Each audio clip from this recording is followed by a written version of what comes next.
जय श्री राधा माधव, हर हर महादेव। आज हम आप सबको बहुत बहुत बधाई शुभकामनाएं देते हैं आने वाले हरितालिका तीज व्रत की।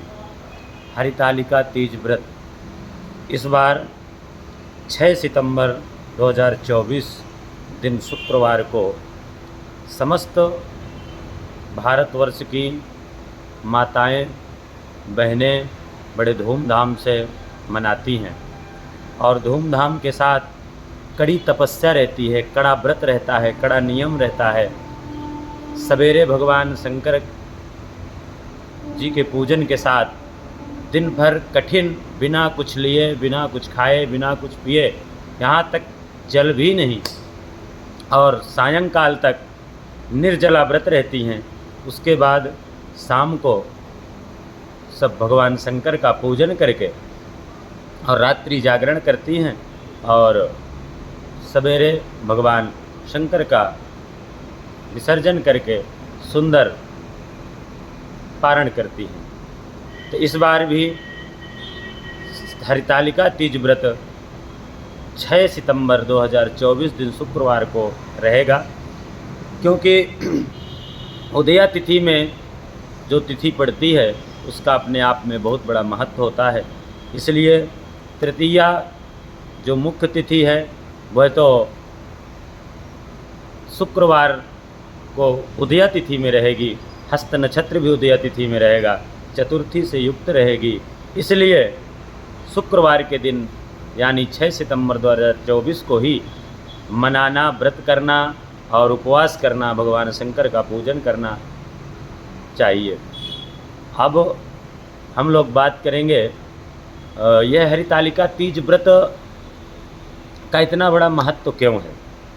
हरितालिका तीज व्रत जैसा कि आप सभी जानते हैं, यह माता पार्वती जी ने भगवान शंकर को पाने के लिए, अर्थात सुंदर पति प्राप्ति के लिए, भगवान भोलेनाथ को पति के रूप में प्राप्त करने के लिए बहुत कठिन व्रत और बहुत कठिन तपस्या की थी। जब इनके पिताजी ने, इनकी माताजी ने मना किया तो इनकी सखियों ने इनका हरण कर लिया और हिमालय के घोर जंगल में लेकर के गईं और वहाँ पर बैठ कर के इन्होंने भाद्रपद का जो महीना होता है, भाद्रपद के शुक्ल पक्ष की जो तृतीया तिथि होती है, हस्त नक्षत्र से युक्त होती है, उसी दिन माता पार्वती अपने सखियों के साथ भगवान शंकर का सुंदर पूजन की और कठिन व्रत और उपवास की। भगवान शंकर प्रसन्न हुए, रात्रि भर जागरण की और सवेरे भगवान शंकर से प्रार्थना करके वापस आईं। अंततः भगवान शंकर उन्हें पति के रूप में प्राप्त हुए।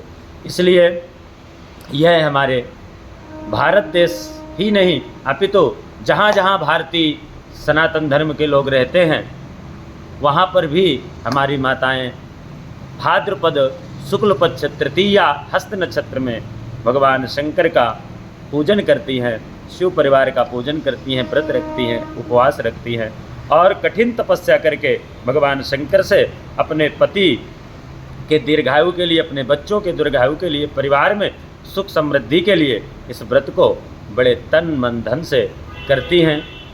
इसलिए सभी माताओं को इस कठिन व्रत और उपवास के लिए बहुत बहुत बधाई, बहुत बहुत साधुवाद। भगवान भोलेनाथ आप सब की मनोकामना अवश्य पूर्ण करें। इसके बाद शुक्रवार को तृतीया रहेगी, शनिवार को चतुर्थी तिथि लगेगी और यह जो भाद्रपद की तृतीया के बाद चतुर्थी आती है, इस चतुर्थी का नाम है श्री गणेश चतुर्थी।